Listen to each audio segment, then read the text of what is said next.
Hello, my name is Dallas Bajos, and I chose the topic of education for my research paper because that aligns with my career goals. I want to be a PE teacher. My major at Fresno State is kinesiology, health, and education. I'm a senior, and I'm looking forward to becoming a teacher because I feel like a lot of the classes that I've took have helped educate me on how to become a good teacher.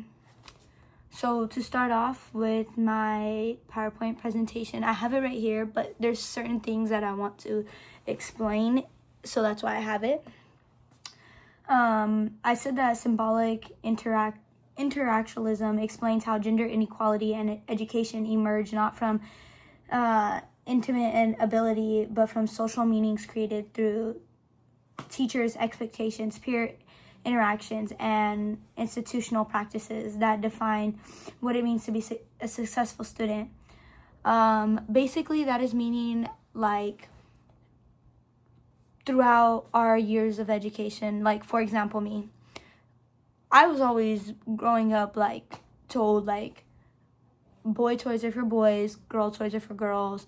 Even in schools where it's supposed to be like the safest place, I feel like they still like embodied that. Like majority of the time, girls, like we were always like, oh, like wear pink or wear dresses on picture day, and then the boys didn't have to wear obviously dresses and stuff like that. So it's kind of created through just everybody's interactions with each other. That's how like gender inequality and like gender bias happens, because through interactions with people you can have an assumption of them, and that's how you can become biased, or just plain out being like women are better than men or men are better than women. That's essentially gender biased.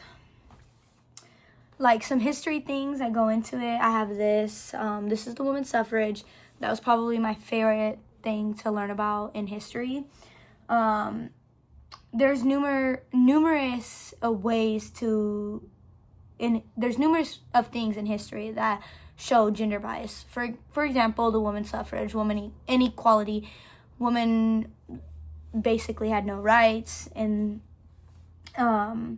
basically had no rights back in the earlier ages, and as women started like wanting their own careers and wanting to be their own individual people, that's when the women's suffrage happened, and that's why we fought for movements. There's also like the civil rights movement, which is two big examples of like groups that were fighting to be recognized and treated fairly. Women entered professional occupations during the 20th century. They encountered like a bunch of like discrimination and everything like that back, well, obviously in the 20th century, and when women's suffrage was a really big thing. How it impacts me is, as someone who wants to be an educator, I feel like I did my research paper on gender inequality and gender bias. I really didn't recognize how little like the things we say or the things that we do, or when we favor students, how much it affects other students in the long term.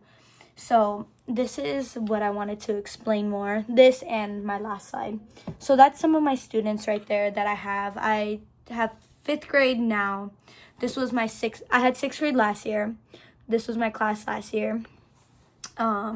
They were great kids. All of them were great kids. As someone who's going to school to be a teacher and work in education, you don't often realize how the little things you do in the classroom will have a long-term effect on your students, which I did not know that until after doing this research paper. After learning and educating myself, I now have a better understanding of like favoring students, because we all do it. We all have a favorite student, like the ones who just go above and beyond. But I learned throughout this that you can't really have favorites because it's so easily to tell. and now after learning about this, I can tell that other kids know when we have favorites for sure. So basically, like, it affects me because I didn't know that, like, for example, when we say, I'm just going to use this as an example, George, come here, you're being very off task, and, don't do it again, but this is your warning, blah, blah. And then let's say I have a girl student who gets in trouble, and I'm like, Sophia, you're never like that. Why are you acting like that? Like, do you want me to talk to your parents? Just by those interactions right there, those two separate ways that I reacted to the girl versus my boy student, like, it's kind of, we normally think that it's normal for boys to be bad and need more reassurance, and we always are like, well, I learned about this after reading about it, but like, we often tend to think that girls are held to a higher standard. Like, you shouldn't be acting like this. I shouldn't have to tell you multiple times. I shouldn't give you multiple warnings. So it helped me learn to be a better teacher, I would say. How it impacts us. Education doesn't happen, gender bias in education doesn't happen by accident, but it's built on how students are socialized, how teachers evaluate performance, how society defines success. By using the lens of symbolic interactionalism, it becomes more clear that inequality is not just about who has access to the most resources, but the expectations and everyday interactions shapes and fills how students can be capable of these things. So how it affects us is basically like, everybody, even like, for example, me who's in school, let's say for my in-person classes, who has to interact with my teachers. Like, when I interact with my teacher and I see how she interacts with other students, but maybe she's more stern with me because she expects more from me, you don't understand like how much stress that puts on a student by thinking that they need to be better than everything else. So I feel like everybody can learn from this to be better people in general, because it affects us by the way we interact with each other, the way we talk to each other, the way we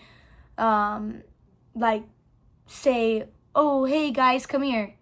But what if not everybody's guys? Or like,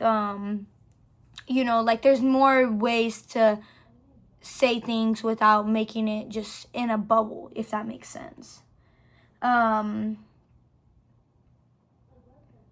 Why is it time to address the situation now? I would say it's time to address the situation now because kids have phones, the algorithm, they're learning how to be somebody else before they're even taught how to be themselves, from social media, from online, from everything in general. I use this in my photo because like this is literally how kids are. This is how kids are. In my class, all of them are on their phones 24/7. I always have to tell them, off your phone, off your phone, off your phone. So we have to talk about this now so that way it doesn't grow. It'll simply fade. But it'll never fade if we don't start making these changes now. What is being done to help the issue? I feel like creating equal opportunities in education. All students get the same resources. All students have the same I wouldn't say they have like the same educational opportunities, if that makes sense. I'm not saying that every kid should look the same. Like, I don't really think uniforms are cool. I feel like everybody should be able to express themselves still.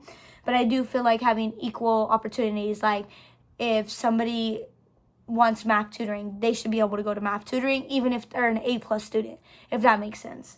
But I think that we can have we could create more equal opportunities in education, change policies, and become the teachers that students need. And that starts with us.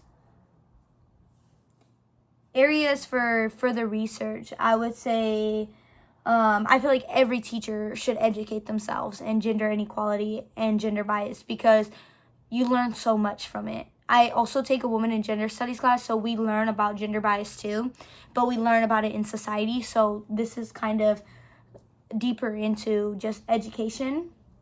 I think with real world practices, like you gotta practice on being a better teacher before you can be a better teacher, you know? So every day is a working process. Obviously, you're not gonna be a perfect teacher overnight. This is also me with my first ever class. These were my second graders. They're very sweet. Best class I ever had. That's biased. That is biased. That's biased. But they were very good kids. These are all my references. Thank you for sitting through my 11-minute PowerPoint presentation. Have a good day.